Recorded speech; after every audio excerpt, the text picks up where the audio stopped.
প্রতিটা মানুষের জীবনে কিছু শব্দহীন ব্যথা থাকে, তার সঙ্গী সে নিজেই। তুমি ভেতর থেকে ভেঙে পড়ছো, এটা কাউকে বুঝতে দিও না, কারণ মানুষ ভেঙে যাওয়া বাড়ির ইট পর্যন্ত নিয়ে যায়। তোমাকে পেয়ে যতটা খুশি হয়েছিলাম তার থেকেও দ্বিগুণ আজ কষ্ট পাচ্ছি। ভুলটা তোমার ছিল না প্রিয়, ভুলটা আমার ছিল, কারণ নিজের থেকেও তোমাকে বেশি ভালোবেসেছিলাম। যার সাথে তুমি খারাপ করছো সেও চাইলে অনেক কিছুই করতে পারতো, কিন্তু সে কিছুই করেনি। সে হাসি মুখে বিদায় দিয়েছিল, কারণ সে ভালোবেসেছিল, আর ভালোবাসার মানুষকে কখনো আঘাত করতে নেই। বুঝিয়ে বলা কঠিন, তাই চুপ থাকি। জীবনে এমন অনেক সময় আসে যখন মনের কথা প্রকাশ করা কঠিন হয়ে পড়ে। হয়তো এমন কিছু অনুভূতি এতটাই গভীর হয় যে সেগুলো শব্দে প্রকাশ করা যায় না, কিংবা কিছু অভিজ্ঞতা এতটাই জটিল হয় যে বোঝানোর জন্য যতই চেষ্টা করা হোক কি হয়তো কখনোই বুঝবে না। নিজেকে বদলাতে চাইনি, কিন্তু বাধ্য হয়েছি। ছিলাম তো তোমারই, কিন্তু আফসোস তুমি আঙলে রাখতে পারোনি। একটা দামি কথা বলি ভাই, 3000 টাকার গিফট কিনে দেওয়ার পরেও আপনি হয়তো আপনার কাছের মানুষটিকে তেমনি খুশি করতে পারবেন না, কিন্তু 30 টাকা দিয়ে কোনো এক পথের ক্ষুধার্ত শিশুকে কিছু কিনে খাইয়ে দেখবেন খুশিটা কাকে বলে, আপনি তা নিজের চোখে দেখতে পাবে।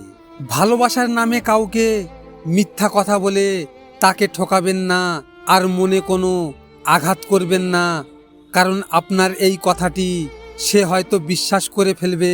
মনে রাখবেন, এই দুনিয়াতে সব অপরাধের বিচার হয় আদালতে, কিন্তু কাউকে মিথ্যা ভালোবাসার কথা বলে তাকে ঠকানো বা মনে আঘাত করার বিচারটি ভগবান নিজেই করেন, সে আজ হোক বা কাল। চিন্তা করো না, আমি আর তোমার জীবনে ফেরার চেষ্টা করব না। তোমার দেওয়া শেষ আঘাতগুলো না হয় আমি উপহার হিসেবে যত্ন করে রেখে নেব। সে বলে কিসের এত চিন্তা, আমি আছি তো তোমার সাথে। আফসোস কথাগুলো আজ ইনবক্সে বন্দি, সে আজ অন্য কারো সঙ্গী। যত্ন করে সব কিছু রাখা গেলেও মনে রাখবেন মানুষকে রাখা যায় না, অথচ আমরা বোকা মানুষ, যারা থাকতে চায় না আমরা তাদেরকে আংলে রাখতে চাই। হয়তো তোমাকে মুগ্ধ করার মতো সুন্দর চেহারা নেই আমার, কিন্তু সারা জীবন ভালোবাসার জন্য একটা সুন্দর মন আছে আমার।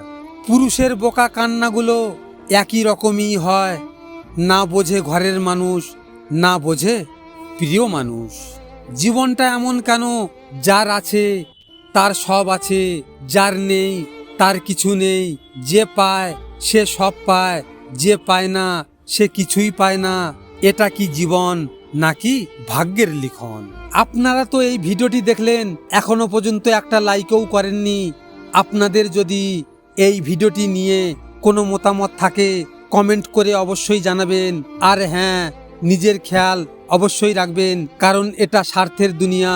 এখানে নিজের খেয়াল নিজেকে রাখতে হয়, অন্য কেউ রাখবে না। দেখা হচ্ছে পরের ভিডিওতে। ভালো থাকবেন, সুস্থ থাকবেন।